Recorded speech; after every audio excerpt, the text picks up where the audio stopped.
Hi friends, Krista here. Thanks for stopping by Books and Jams. We are in the middle of Ketchupathon as we speak, which is a readathon that I'm hosting with Amy's Bookish Life and Desi Reads. And for me, I am focusing on Book of the Month books, and so is Amy. This is the original purpose of starting this readathon, but we 100% have opened it up for people to join in reading whatever part of their TBR they want to. But one of the challenges that we present every year is to do a try chapter of your Book of the Month books, or of whatever books you're using to fulfill the prompts for Ketchupathon. I'm doing Book of the Month, like I said, and so I have 5 Book of the Month books that I'm going to sit down and read the first chapter of and let you know what I think.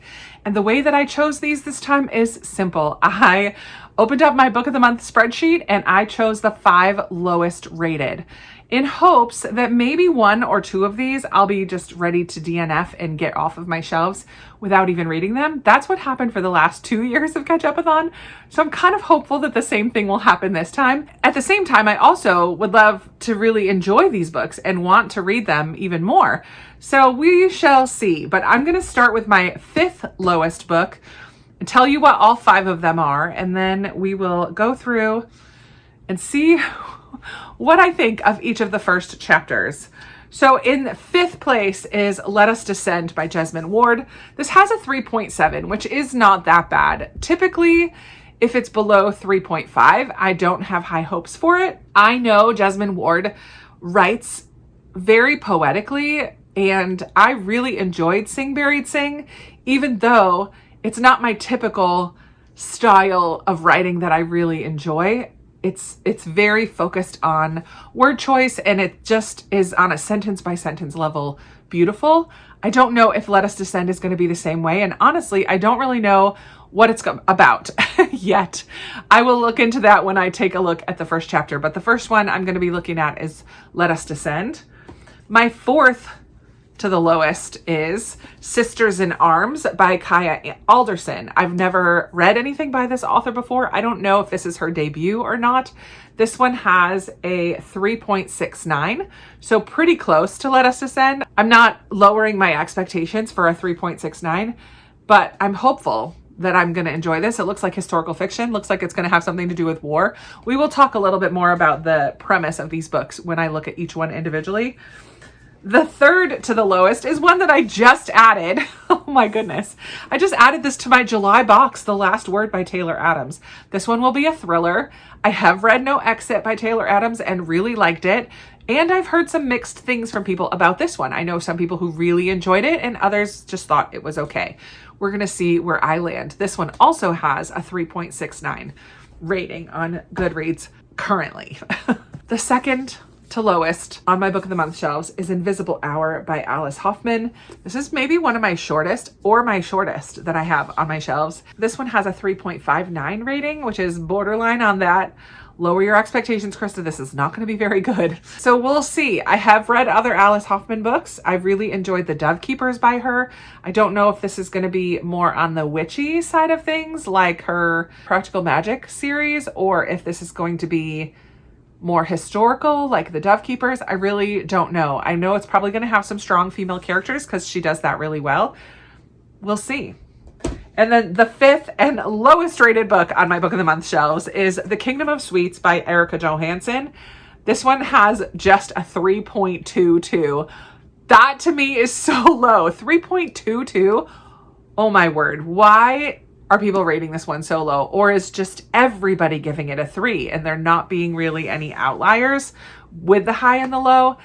I don't know. This is a Nutcracker retelling. I do know that. I guess we're going to see what I think of the first chapter. So I'm going to start with Let Us Descend, and let's take a look at what it's about. The first chapter of this one is just 23 pages, and it feels double spaced, so it feels like it'll be a pretty quick first chapter. There's no prologue, but there's a page of poems or clips from poems on there. So this is a reimagining of American slavery, as beautifully rendered as it is heart-wrenching. Searching, harrowing, replete with transcendent love, the novel is a journey from the rice fields of the Carolinas to the slave markets of New Orleans and into the fearsome heart of a Louisiana sugar plantation. Down at the bottom it says, This miracle of a book inscribes Black American grief and joy into the very land, the rich but unforgiving forests, swamps, and rivers of the American South. Let Us Descend is Jesmyn Ward's most magnificent novel yet, a masterwork for the ages. I mean, sounds like it'll be good. I don't know yet what the story is really going to be because I skipped that paragraph that talks about the actual story because I just want to read the first chapter and see what I think mostly about the writing and if it draws me in. Stay tuned. I'll let you know. Before I get started, I just want to read the first sentence. I forget that I like to do this in triad chapters. The first chapter title is Mama's Bladed Hands, and the first line is so good. It says, "The first weapon I ever held was my mother's hand." Oh my word. That is a good first line. That's a really good first line. Hopefully the rest of the chapter is just as good. We'll see. All right, I just finished the first chapter of Let Us Descend, and as I knew it would be, it's beautifully written to the point where it takes a bit of work for me to really grasp the story. I am not ready to unhaul this and get it off my shelves. I do want to read it. When I do read it, I will also find the audiobook because I think that will help.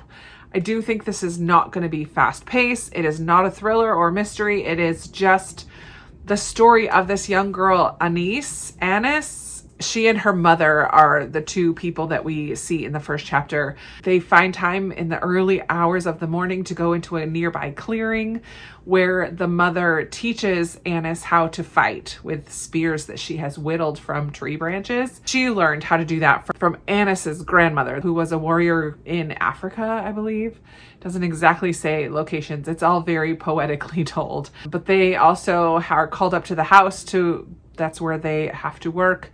And the younger girl, Annis, she has caught the attention of her father, the man who sired her, but now he is looking at her and like at one point has her take off his boots and tries to grab her head, but she scurries away quickly. And the mom saved her a second time. And then at the very end of this first chapter, the mom is going to be sold off to Georgia slavers. And it was a very heartbreaking scene. Annis was like, everybody was kind of, these Georgia traders had come and were taking a whole bunch of people. And Annis was kind of clinging onto her mom and trying to stop her from leaving. It was heartbreaking. But I do think I need the audiobook along with reading this in print or just listen to the audio because it just takes a lot of brain power for me to read this. I don't always gravitate towards those kinds of reads, but I do think that they're important. And I do think this story is going to be a good one. I just will have to wait until I'm in the right mood. And now that I've tried the first chapter, I know that even more. Let's take a look at the second one, Sisters in Arms by Kaya Alderson. The first chapter of this one is just 16 pages. This one is about the first and only all-Black battalion in the Women's Army Corps, the legendary 6888. These brave women risk their lives to serve with honor against incredible odds. So that's pretty cool. World War II, based on the true story of the 6888 Central Postal Directory Battalion. Sisters in Arms explores the untold story of what life was like for the only all-Black female U.S. battalion to be deployed overseas during World War II. Okay, that sounds really cool. So we're going to follow Grace and Eliza, completely different backgrounds, but when it comes to the Army, specifically the WAC, Women's Army Corps, they are both starting from the same level. Not only will they be among the first class of female officers the Army has ever seen, they are also the first Black women allowed to serve. It starts off with a telegram here. Mr. and Mrs. Ernest Steele deeply regret to inform you that your son, CPL Anthony Steele, is U.S. Army, is presumed dead in the Philippine Islands. That's a sad telegram to receive. The first chapter takes place in New York City in July 1942. And the first sentence says, "You can begin whenever you're ready." All right. Let's begin. I'm ready. All right, I read the first chapter of Sisters in Arms and I'm intrigued, honestly. It's very introductory. We meet Grace and Eliza, who are going to be two officers in the WAAC. So Grace was, when we meet her, the first sentence is about her. She's about to do a musical performance to apply to be accepted into Juilliard. She flubs the audition because just the night before they learned that her brother is presumed dead. That's what the telegram was at the very beginning. So she's very emotional, forgot her sheet music, couldn't remember a song by memory, like just really does not a great job. So she decides she's going to apply for this Army captain's school. And then in the second half of the chapter, we meet Eliza, who is a newspaper journalist. Her dad owns the newspaper, Harlem Voice, I think it's called. And she writes for the society pages, but really wants to be a war correspondent. She writes a really good article getting a scoop about some German spies that were found on Long Island. And he runs the article, but puts his name in the byline instead of his daughter's name. He seems like a tough dad, and she's a little bit afraid of him, but instead of getting mad or confronting him about it, she just heads to the office, the WAAC office as well. So that's the beginning. That's it. That's in these first 2 chapters, but I found it to be engaging. I was interested. I like the writing style. It's very straightforward, which is kind of what I like most of the time. So I'm interested in continuing this one too. This is going to stay on my shelves. And now we're going to dive into the first chapter of The Last Word. This is going to be very different because it's a thriller. The first chapter is 29 pages, and I think this one does have a prologue. This one is going to be about a woman who leaves a negative book review, and then the author loses his ever-loving mind, and she's afraid. Emma Carpenter is living in isolation with her golden retriever, house sitting in old beachfront home on the rainy Washington coast. Her only human contact is with her elderly neighbor, Derek. One day, she reads a poorly written but gruesome horror novel by the author H.G. Cain and posts a 1-star review that drags her into an online argument with none other than the author himself. Soon after, disturbing incidents start to occur at night. To Emma, this can't be just a coincidence. It was strange enough for this author to bicker with her online about a lousy review. Could he be stalking her too? And I'm going to stop reading there. Yikes. That's terrifying. The first line of the prologue says, "The end. Emma Carpenter drops her e-reader." And I think the prologue is going to be about her finishing the story and then writing the review. Our chapter 1's first sentence says, "Sometime after 3 a.m., Emma awakens to see a man standing in the darkened corner of her bedroom." I'm glad it's daytime because yikes. We're going to see how this goes for the first chapter and prologue. Okay, I read the first chapter of The Last Word and the prologue, and I'm delightfully creeped out. Is that a thing? I don't love the language. There's quite a few curses in here, but I am so curious what's going to happen. It has me on edge. We're with Emma, and the first prologue is her finishing this book, What was it? Something about the mountains. What was the name of the book? Murder Mountain. And she finishes it, did not like it at all, writes a 1-star review, and goes to take her dog for a walk. And when she gets back, has a response from the author politely asking her to take it down, and that he works so hard, and that now she's keeping other people, by writing this review, she's keeping other people from reading his book, blah, blah, blah. And she's like, yeah, sorry, no, this is what reviewers do, leave honest reviews, whether they liked it or not. And he said, and they kind of go back and forth a little bit. And then he's like, this is the last time I'm asking. And she just wrote, good. And that's the end of the prologue. And then in chapter 1, we see Emma at this house, this kind of isolated house along the shore in the Pacific Northwest in Washington. Very rainy, very dreary, very gray. Her closest and only neighbor is a quarter mile away. And they kind of play hangman on whiteboards through the windows. But he kind of creeps me out too. He asks her on the whiteboard, what were you doing down at the beach yesterday? She realizes, oh wait, we have telescopes. We're looking back and forth to play hangman, which first of all, how would you even get that started? A little bit creeped out by the neighbor.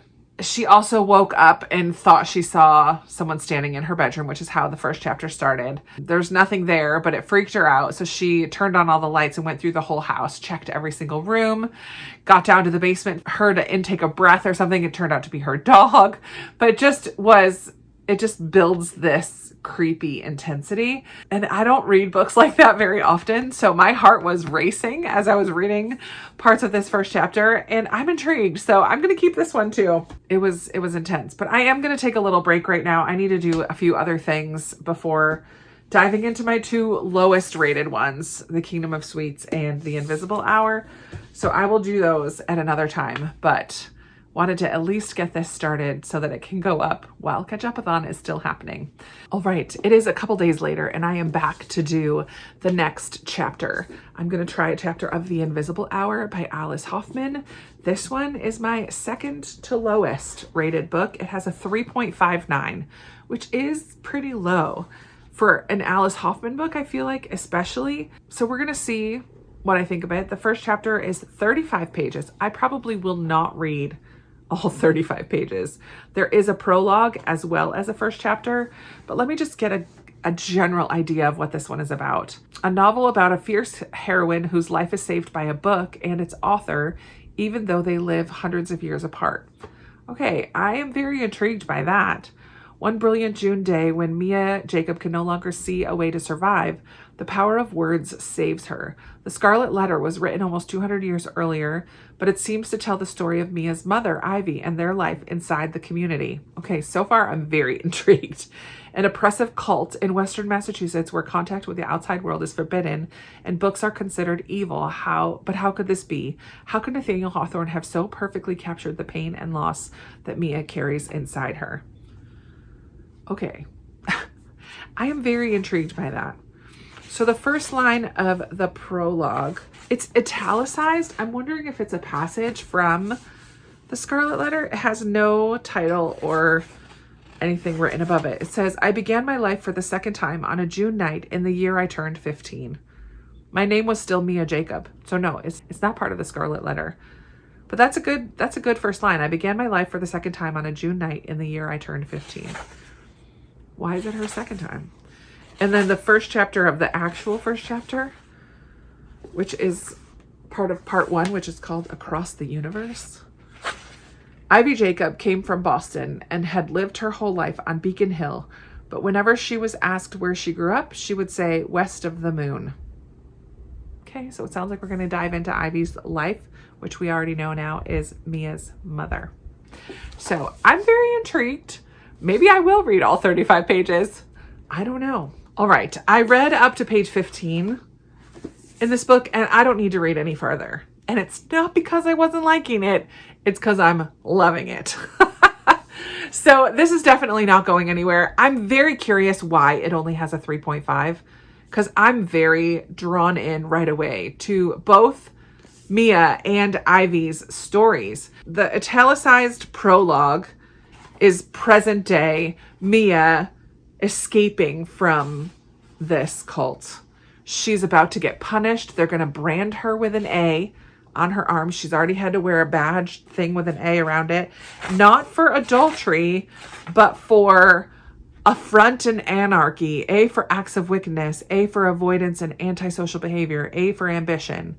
And tomorrow they're going to burn the letter A into my arm, so I will never forget the reason for my punishment. So they lock her up into this barn, but she thought ahead and had snuck a hammer into the barn and was able to use the hammer to escape out of the barn. And you know where she goes? She goes to the library in town.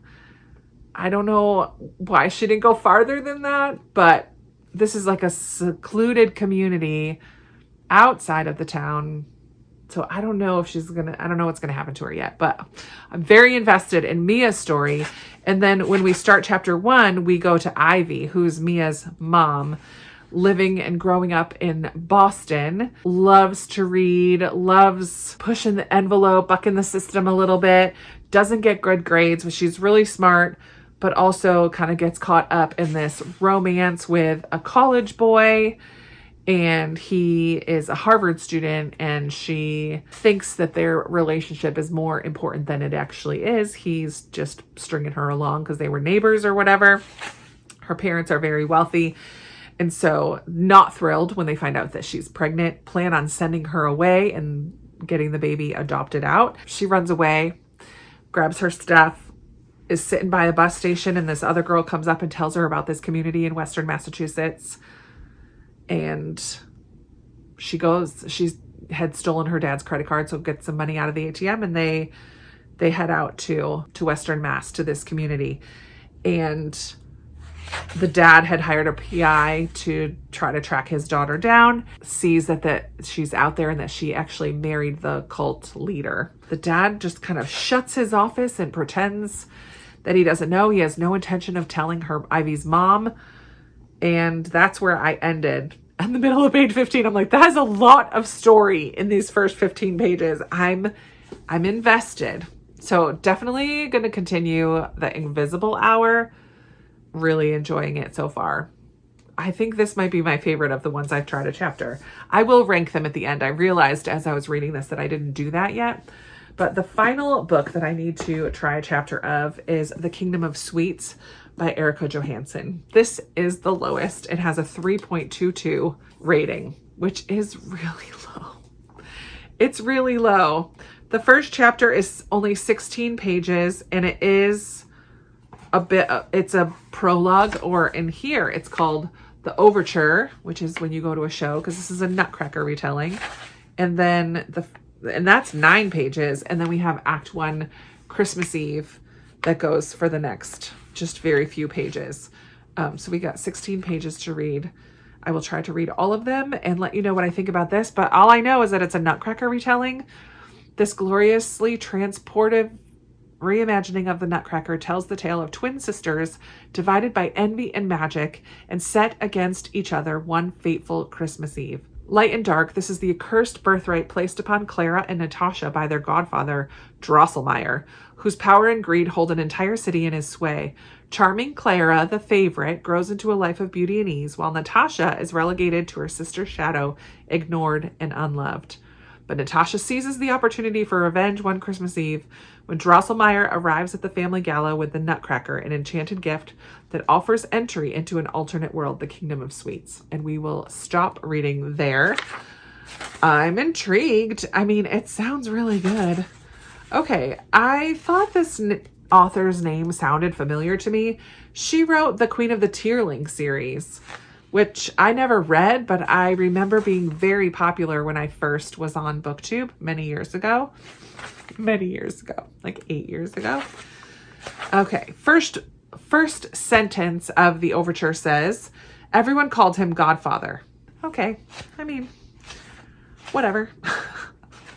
First sentence of chapter 1, Anastasia, can I ask you a question? Those are not spectacular first lines, but they're not bad. I mean, they don't turn me off, but they don't draw me in either. So we'll see. I just finished the 16-page first chapter and prologue of The Kingdom of Sweets, and I don't have any interest in reading this book. The prologue is when these two twin sisters were born, Clara and Natasha, and it's at their christening, and this guy Drosselmeyer shows up, who everyone is a little bit afraid of. He reminds me of a Scrooge type of a character, an older guy, dressed to the nines, but puts the fear in everybody. Anyways, he comes and he wasn't really invited, but he shows up anyway. And he approaches the bassinets and touches the one baby, Clara, and says light, touches the other baby and says dark. And it's almost like he put a little spell on them. And so then when we get into chapter 1, we kind of skip ahead, and they are about 14, about to come out into society. And Clara has been this lucky, loved child. Everything seems to go well for her. People love her. And Natasha is a little more awkward and dark hair and not as stereotypically beautiful as Clara is, and kind of living in her sister's shadow. Also in the first chapter, Natasha in the kitchen talking to their cook, asking for a love potion because there's a neighborhood boy that sneaks up to her room at night, and doesn't go into any details or anything, but he sneaks into Natasha's room, and Natasha knows that he doesn't really love her, but she kind of is just craving any kind of attention that she can get. That's as far as we get in the first chapters. I'm not drawn in by the writing style or by the two characters of Clara or Natasha. I'm wondering if we're going to get Clara's perspective as well, or if we're going to stick with Natasha. But I'm not wondering enough to actually care and to keep it. So I do think I am going to unhaul this one. I did, after I had decided at the end of the first chapter that I was going to unhaul it, I kind of skimmed through and I picked, like I would just jump a few pages and read a little bit, jump a few pages, read a little bit. And I just don't think that this is a book that I need to read. The sisters, as they get older, are going to be pretty brutal to each other. There's a bit of magic. They go to this other world. There's a queen there. I just don't care. So this one is getting unhauled and it will be the bottom of my stack. Okay, so this was the order of lowest rated, the 5th lowest, 4th, 3rd, 2nd, 1st lowest rated. And this is not the order that I would keep them in. So Kingdom of Sweets is the only one I'm going to unhaul. That's definitely in 5th place. But I think I'm most interested in The Invisible Hour. So I'm going to put this at number 1. The second one that that I just keep thinking about and wanting to get back to is The Last Word by Taylor Adams. So I'm going to put this at number 2. So we got 1, 2. And then I think, just because of the writing style, I'm going to put that at 4. And then I think I'm going to put Sisters at Arms in my 3rd place. Let Us Descend would be my 4th. And then, yeah, Kingdom of Sweets is going to be the last. So not as productive in getting books off of my shelves. Oh, my lands. I'm so glad it didn't knock over that water that I just had there. So not as productive in getting books off of my shelf. I'm only going to be getting 1 off of my shelves. But I have 2 that I'm very eager to continue. I don't think I'm going to be able to get to them during this Ketchupathon, but I'm very interested in reading them soon. And then 2 that I'm going to keep on my shelves for that potential someday. So it's always good to read the first chapter. Is this the order that you would have put them in if you've read them? Have you read any of these? What are your thoughts on these? I would love to chat with you in the comments down below about any of these books or anything else that you want to talk about. I always love chatting with you down in the comments. I hope if you're participating in Ketchupathon that you're having a great readathon and that you're getting some books off of your shelf, off of your TBR, off of those stacks. Let's get it done. And if you made it all the way to the end, but you don't really have anything that you want to share in the comments, go ahead and put a red emoji. Our main character, Ivy and Mia, I think both have red hair in this book. So put some kind of red emoji in the comments just to let me know that you were here. And I always love to see who's out there watching, and it does help my video to be seen by more people. So thank you so much for your support in that way. And that's going to be it for me today. Thank you so much for watching. I really appreciate you for spending a few minutes of your day with me. I look forward to chatting with you in another video very soon. Bye.